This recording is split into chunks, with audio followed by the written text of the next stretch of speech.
Have you ever been told that you simply weren't good enough? Not by a stranger, not by a coworker, but by the one person who promised to stand by your side for the rest of your life. Imagine sitting at a family dinner, surrounded by smiling faces, thinking you finally belong. And then, in a single sentence, everything falls apart. Tonight's story is about love, loyalty, betrayal, and discovering that sometimes the people who break your heart are the very ones who teach you how strong you truly are.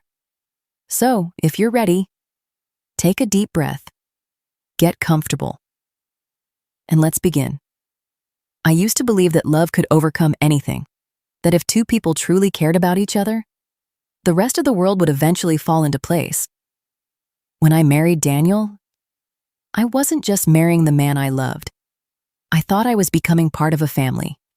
His parents lived in a beautiful suburban home just outside Boston, the kind of place with perfectly trimmed hedges, a white wooden fence, and family photos covering nearly every wall, every Sunday evening. The entire family gathered there for dinner: his parents, his younger sister Emily, his older brother Michael, and his wife. It was a tradition, one that everyone looked forward to. Everyone, except me. I always felt like a guest, never truly a member of the family. No one was openly cruel, no one yelled at me. Instead, it was the little things.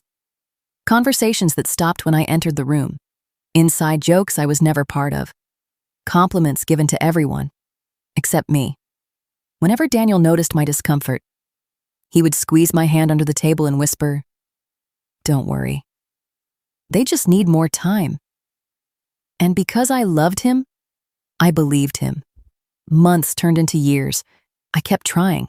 I brought homemade desserts to every family dinner. I remembered everyone's birthdays. I bought thoughtful Christmas gifts. I smiled through awkward conversations and ignored the comments that quietly chipped away at my confidence. I kept telling myself, one day they'll accept me. I had no idea that one dinner would destroy that hope forever. It was a rainy Saturday evening in October. The leaves had already turned shades of orange and gold. Daniel and I pulled into his parents' driveway just before 6. As we walked toward the front door, I took a deep breath. Maybe tonight will be different, I told myself. I couldn't have been more wrong. The moment we stepped inside, Daniel's mother greeted him with a warm smile. "There you are," she said, pulling him into a hug. Then she looked at me. "Oh, hello." That was it. No hug, no smile. Just 2 cold words. I smiled anyway. I'd gotten used to pretending it didn't hurt. The house smelled like roasted chicken, fresh bread, and cinnamon. Everyone gathered in the dining room while Daniel's father poured glasses of iced tea. The conversation flowed easily. Michael talked about his recent promotion. Emily laughed about a weekend trip with her friends. Daniel's mother couldn't stop telling everyone how proud she was of her children. I listened quietly, smiling whenever someone looked my way, trying to convince myself that I belonged there too. Dinner was almost over when Daniel's mother gently placed her fork on the table. She looked around the room with a proud smile. "You know, our family has always valued education, hard work, and carrying ourselves with class." Everyone nodded. Then, her eyes slowly turned toward me. "But sometimes," she continued, "people enter a family simply because they're lucky." The room fell silent. I wasn't sure if I had heard her correctly. I forced a small smile. Maybe she was joking. Maybe I was overthinking it. Then she looked directly into my eyes. "You try your best. I'll give you that.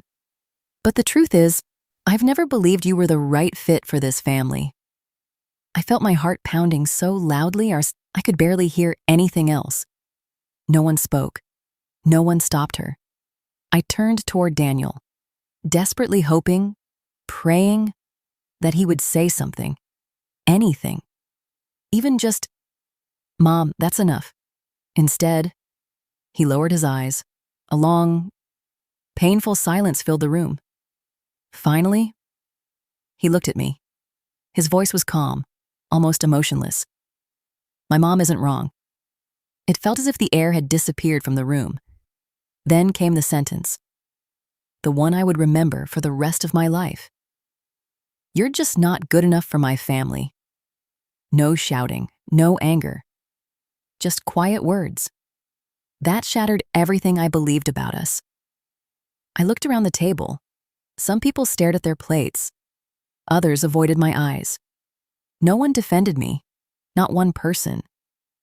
I slowly stood up. My hands were trembling. I wanted to say something. I wanted to ask, after everything I've done, why? But no words came out. I picked up my coat, walked to the front door, and stepped out into the cold October rain. Behind me, no one called my name. No one came after me. Not even my husband. That was the moment I realized something heartbreaking. I hadn't lost a family that night. I had discovered I never truly had one. The rain fell harder. As I walked toward my car, each step felt heavier than the last. I could barely see through the tears filling my eyes. My hands shook as I unlocked the driver's door. I climbed inside, closed the door, and for the first time that night, I allowed myself to cry. Not the quiet kind of tears you hide from everyone else. These were the kind that stole your breath, the kind that made your chest ache. I rested my forehead against the steering wheel. One question kept repeating in my mind.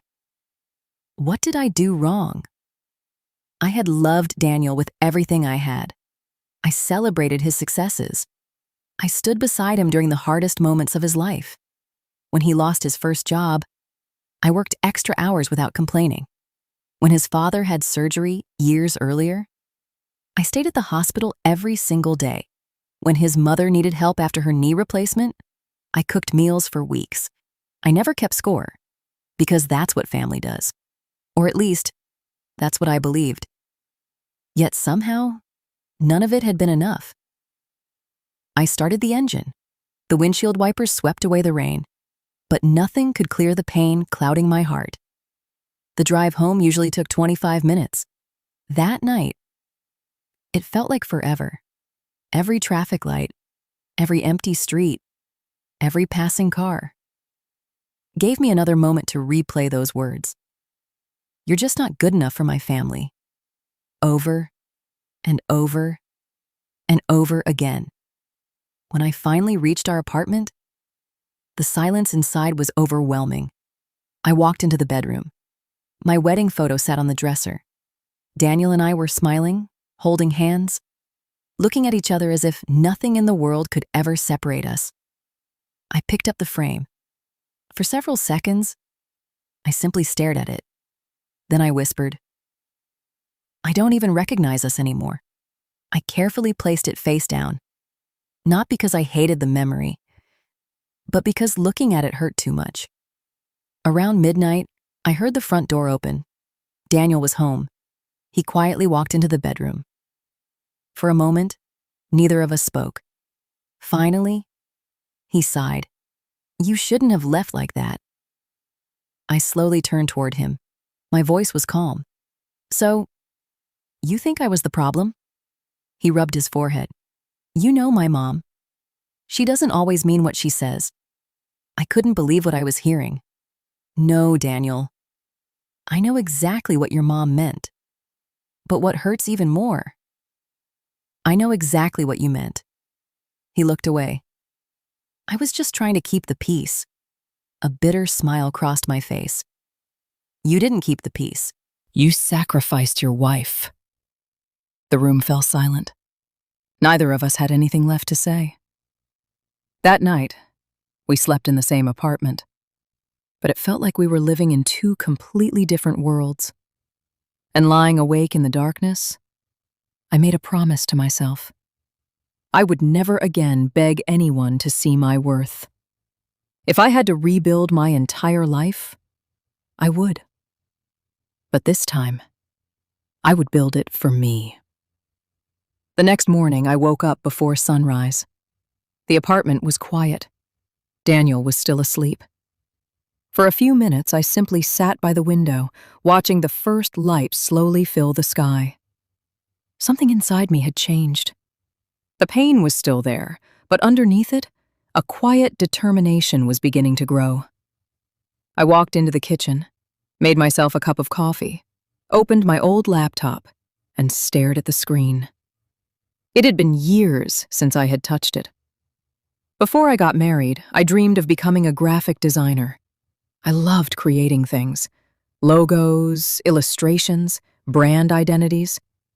But after the wedding, life changed. Daniel had smiled and said, "You don't have to work. I'll take care of us." At the time, it sounded romantic. Now I realized something important. Depending on someone else's support should never mean giving up your own independence. I opened my old design portfolio. Most of my work looked outdated. Some of it made me laugh, some of it made me cringe, but one thing became clear. The talent I once had was still there. It had just been waiting for me to believe in it again. That morning, I enrolled in an online design course. No one knew, not Daniel, not his family. This wasn't about proving them wrong. It was about proving something to myself. For the first time in years, I had a goal that belonged only to me. Every morning before Daniel woke up, I studied. Every evening after finishing my responsibilities, I practiced. Some days I was exhausted. Some days I wanted to quit. Then I would hear those words again. "You're not good enough for my family." Instead of breaking me, those words became fuel. They reminded me exactly why I couldn't stop. Weeks turned into months. My confidence slowly returned. One afternoon, I uploaded a few designs to a freelance website.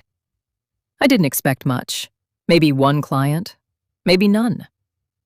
3 days later, an email arrived. Someone wanted to hire me. It wasn't a huge project, just a small logo design. The payment? $180. I smiled at the screen. Not because of the money, but because someone, a complete stranger, believed my work had value. When the payment arrived, I didn't spend a single dollar. I printed the invoice, placed it inside a small frame, and set it on my desk.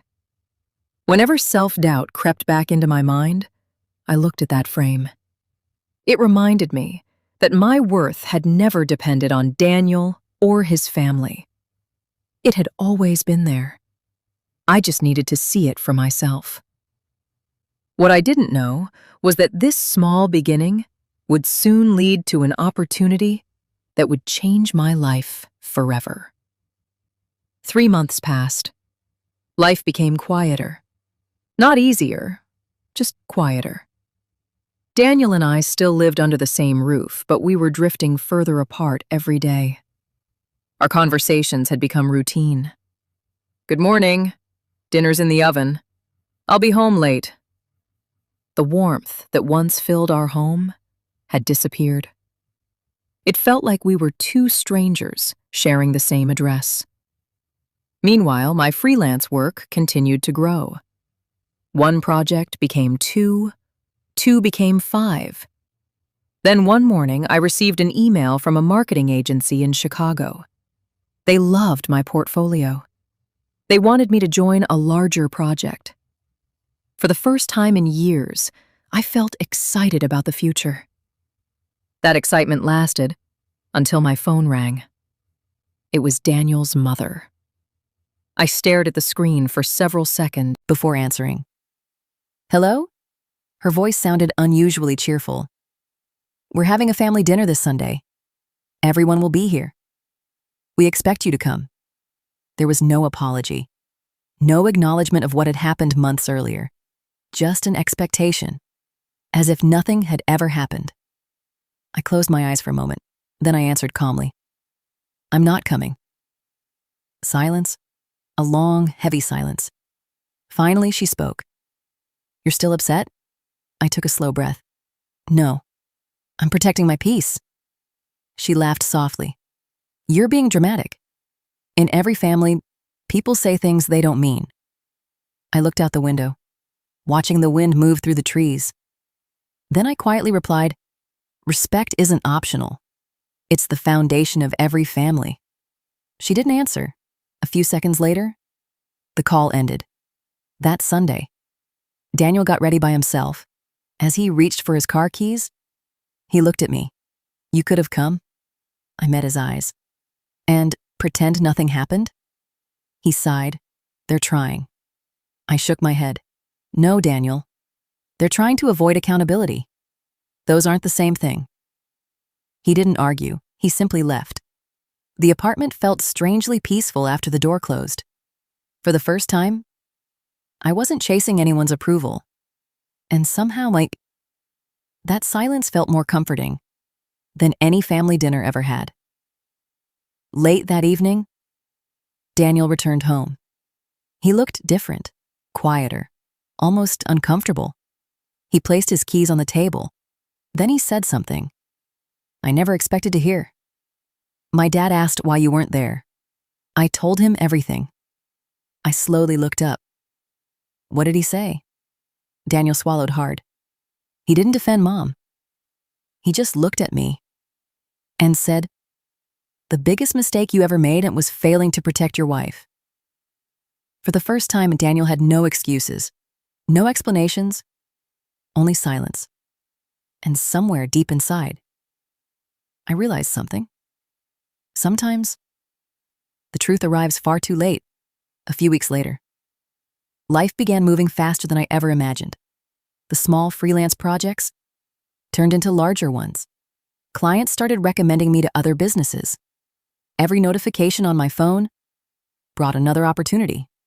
One Tuesday morning, an email landed in my inbox. The subject line read, full-time remote position, final interview invitation. I stared at the screen, almost afraid to believe it. I had applied months earlier, never expecting to hear back. The company was one of the most respected creative agencies on the East Coast. The salary was more money than I had ever earned before. But more importantly, it represented something priceless: freedom. The interview was scheduled for Friday morning. For the next 3 days, I prepared with everything I had. I practiced answers, updated my portfolio, reviewed every project I had ever completed. I wanted to walk into that interview knowing I had earned my place, not because someone felt sorry for me, but because I deserved it. Friday arrived. I logged into the video interview 10 minutes early. 3 interviewers appeared on the screen. They smiled warmly. The conversation felt natural. They asked about my work, my creative process, the challenges I had overcome. Then one interviewer asked, "Tell us about a difficult experience that changed who you are." I paused. There were so many things I could have said. Instead, I smiled gently. I learned that confidence isn't something another person gives you. It's something you rebuild, one decision at a time. The interviewers exchanged glances. One of them smiled. "I think that's the best answer we've heard all week." When the interview ended, I closed my laptop and exhaled. For the first time in months, I felt proud of myself. Not because I was perfect, but because I had refused to give up. 3 days later, my phone rang. "Hello, is this Emma?" "Yes, we're happy to offer you the position." For a moment, I couldn't speak. I simply closed my eyes and let the words sink in. After hanging up, I cried, not tears of sadness, not tears of anger. These were tears of relief, the kind that only come after surviving something you thought would break you forever. That evening, Daniel came home. He noticed the smile on my face immediately. "You got good news?" I handed him the offer letter. He read every page slowly. Then he looked at me. I'm proud of you?" His voice sounded sincere. Maybe for the first time in a long time. I smiled politely. "Thank you." But something felt different. Months earlier, those words would have meant everything to me. Now, they were simply words, because I had finally reached a place where I no longer needed someone else's approval, to believe in myself. Little did I know, life was about to test both of us once again. And this time, the person who once believed I wasn't good enough would soon need me more than ever before. Life settled into a peaceful rhythm. Every morning, I woke up with purpose. Every evening, I went to bed knowing I had built something with my own hands. For the first time in years, I felt free. Then, everything changed with a single phone call. It was a Wednesday afternoon. I had just finished a client presentation. My phone vibrated. Daniel. I almost let it go to voicemail, but something told me to answer. Hello? There was no response, only heavy breathing. Then, a voice I had never heard before. Weak, broken, scared. Emma? It's Dad. Daniel's father. His voice trembled. I collapsed. The ambulance is taking me to St. Mary's Hospital. I don't know if Daniel told you, but I'd really like to see you. The line went silent. A nurse gently took the phone. Ma'am, your father-in-law is stable right now, but he's asking for you. I didn't hesitate. I'll be there. 40 minutes later, I walked through the hospital doors.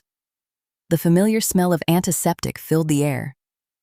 Families sat quietly in the waiting room, some praying, some crying, some simply waiting. For good news, Daniel was standing near the intensive care unit. The moment he saw me, relief washed over his face. Thank you for coming. I nodded quietly. This isn't about us. It's about your father. He lowered his head.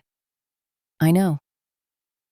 Inside the hospital room, Daniel's father looked much older than I remembered. Machines surrounded his bed. The steady beep of the heart monitor echoed through the room. He smiled when he saw me. A tired, gentle smile. I knew you'd come. I walked closer. How are you feeling? He laughed softly. I felt better. For a moment, neither of us spoke. Then he reached for my hand. His grip was weak, but sincere. I owe you an apology. I gently shook my head. You don't have to. Yes, I do. He looked toward the window before continuing. I wasn't the one who hurt you, but I watched it happen. And I stayed silent. His voice cracked. I told myself, it wasn't my place to interfere. I've regretted that decision every single day. A tear rolled down his cheek. I failed you. I squeezed his hand. We all make mistakes. He looked into my eyes. No. Some mistakes change people's lives. The room became quiet again. Then he whispered something that caught me completely off guard. There's something you don't know. Something I've needed to tell you for a very long time. I frowned slightly. What do you mean? He took a slow breath, then looked toward the closed hospital door to make sure no one else was listening. When he finally spoke, his words sent a chill through my entire body. Everything you believed about that family wasn't the whole truth. I stared at Daniel's father, trying to understand what he meant. What truth? He took a slow breath. His eyes drifted toward the window, as if he were looking back at years of memories. When Daniel was a little boy, he wasn't like this. He was kind, sensitive. He stood up for people. I frowned. So, what changed? His face filled with regret. My wife.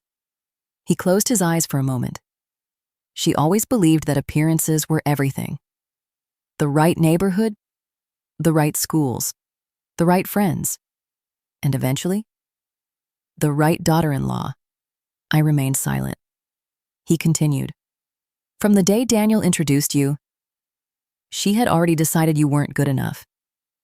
Not because of who you were, but because of where you came from. I felt my stomach tighten. She never even gave me a chance, I whispered. He slowly shook his head. No. She judged you before she ever knew you. I looked down at the floor. So every smile, every compliment, it was all fake? He nodded. I'm afraid so. I argued with her many times. But every conversation ended the same way. She'll never belong in this family. Those words hurt, but somehow, they also brought clarity. For years, I had blamed myself, wondering if I wasn't smart enough, successful enough, elegant enough. Now I realized there was never a test I could have passed. The decision had already been made, long before I ever sat at their dinner table. Daniel's father reached into the drawer beside his hospital bed. He pulled out a sealed envelope. I've been carrying this for months. He handed it to me. What's this? I wrote it after the dinner. I wanted to apologize, but I never had the courage to give it to you. I carefully opened the envelope. Inside was a handwritten letter. The first line immediately caught my attention. Dear Emma, if you're reading this, it means I finally found the courage I should have had months ago. My eyes filled with tears. As I continued reading, every sentence became heavier than the last. He admitted he had watched the humiliation. He admitted he should have stopped it. He admitted that silence can hurt just as deeply as cruel words. When I finished, I folded the letter carefully. I forgive you. His shoulders relaxed, almost as if a weight had finally been lifted. Just then, the hospital room door slowly opened. Daniel stepped inside. He looked at his father, then at me. Neither of us spoke. His father broke the silence. Daniel, I need you to hear this. You didn't lose Emma. The moment she walked out of that house. You lost her? The moment you stayed silent. Daniel lowered his head, his eyes filled with tears. I know. I think about that night every single day. I would give anything to take those words back. His father looked at him for a long moment, then quietly said, You can't rewrite the past, but you still get to decide what kind of man you'll be tomorrow. The room fell silent. No one moved. No one spoke. Outside, the evening sun began to disappear behind the hospital windows, and for the first time, it felt like the truth had finally come into the light, but none of us knew that an unexpected phone call the very next morning would force me to make the hardest decision of my life. The next morning, I woke before my alarm. Sleep had barely found me. Daniel's father's words kept replaying in my mind. You still get to decide what kind of man you'll be tomorrow. I wondered, could people really change, or did they simply regret the consequences of their choices? As I poured myself a cup of coffee, my phone rang. It was an unfamiliar number. Hello. Good morning, Emma. This is Rachel from East Coast Creative. My heart skipped a beat. We'd like to offer you a promotion. I blinked. A promotion? Yes. We've been incredibly impressed with your work. We'd like you to lead a new design team. The salary was almost double what I was making. There would be more responsibility, more opportunities, and one condition. We'd need you to relocate to New York within 3 weeks. I looked around my apartment, the walls, the furniture, the life I had shared with Daniel. Everything suddenly felt temporary. I'll need a little time to think. Of course, Rachel replied, but we'd appreciate an answer by Friday. That evening, Daniel knocked gently on my office door. Can we talk? I nodded. He sat across from me. For a moment, neither of us spoke. Finally, he broke the silence. My dad told me about your promotion. I looked surprised. He called me this afternoon. I simply nodded. I'm happy for you. His voice was quiet. But I know what this really means. I waited. If you accept, you're leaving. There was no anger in his voice, only sadness. I probably am. He looked down at his hands. I deserve that. I know I do. Then, he reached into his jacket pocket and placed something on the table. It was my wedding ring. I frowned. You kept this? He nodded. The night you took it off, I couldn't throw it away. I kept hoping, maybe one day, you'd want it back. I looked at the ring. The small diamond caught the afternoon sunlight. Once, it had symbolized forever. Now, it felt like a memory. I gently pushed it back toward him. I don't need the ring to remember what we had. Tears filled his eyes. I still love you. For a long moment, I couldn't answer. Then I spoke honestly. I believe you. And that's what makes this so painful. He looked at me, confused. I continued. Love wasn't what broke us. A lack of respect did. And without respect, love slowly disappears. A tear rolled down his cheek. I've changed. I know. But sometimes, we don't realize what we have until we've already lost it. Daniel stood slowly. He walked to the front door. Before leaving, he turned back one last time. I hope, one day, when you think about me, you remember more than my worst moment.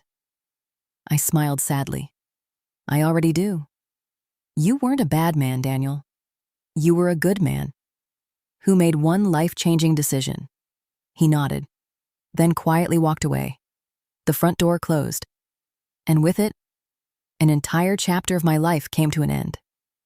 3 days later, I emailed the company. My answer was only one sentence. I'm honored to accept your offer. I closed my laptop, looked out the window, and whispered to myself, it's time to begin again. 3 weeks passed, faster than I expected. Every box I packed held a memory. Some made me smile. Others reminded me of everything we had lost. On my final morning, the apartment was almost empty. Only a few suitcases remained by the front door. I took one last look around. This place had witnessed the happiest days of my life, and some of the hardest. Yet strangely, I didn't feel angry anymore. I simply felt ready. Just as I picked up my keys, someone knocked on the door. It was Daniel. He looked different, calmer, older somehow, not because of age, but because life had finally humbled him. He wasn't carrying flowers. He wasn't holding gifts. He simply stood there, with quiet respect. I heard you're leaving today. I am. I won't keep you long. He reached into his pocket and handed me a folded piece of paper.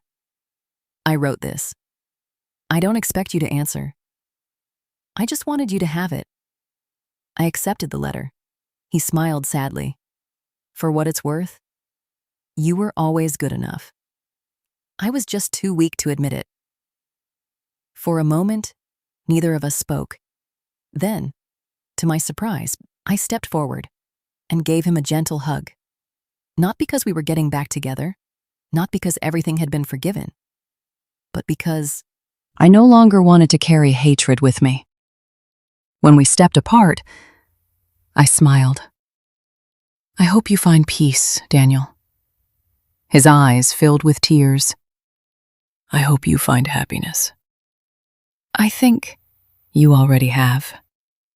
He nodded, then quietly walked away. I watched until he disappeared around the corner. That was the last time I ever saw him. New York welcomed me with bright lights, busy streets, and endless possibilities. Everything felt unfamiliar, but for the first time in years, being alone didn't feel lonely. It felt liberating. I poured myself into my work. Months passed, then years. The design team I led became one of the company's most successful. Eventually, I founded my own creative agency. The dream I had buried years earlier had finally become reality. One autumn afternoon, I was invited to speak at a conference for young professionals. The topic was finding your worth. As I stood backstage, I thought about that rainy night.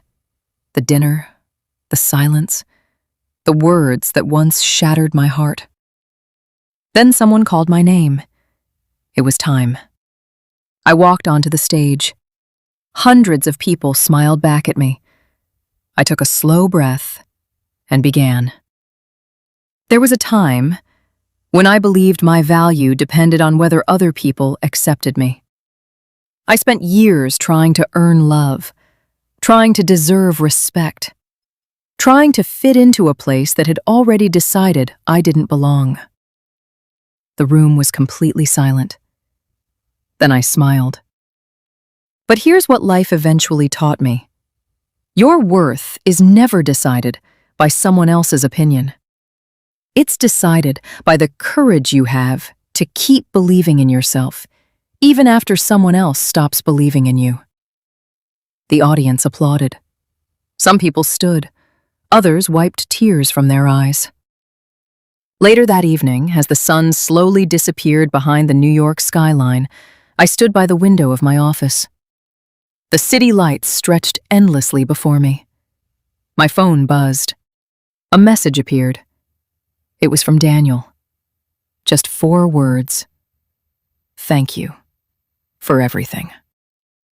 I looked at the screen, smiled softly, then locked my phone.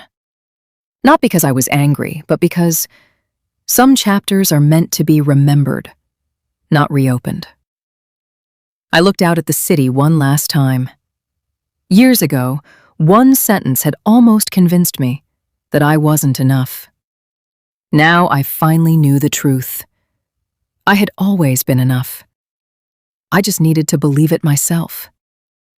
And sometimes, the greatest love story you'll ever live isn't the one where someone else chooses you. It's the one where you finally choose yourself.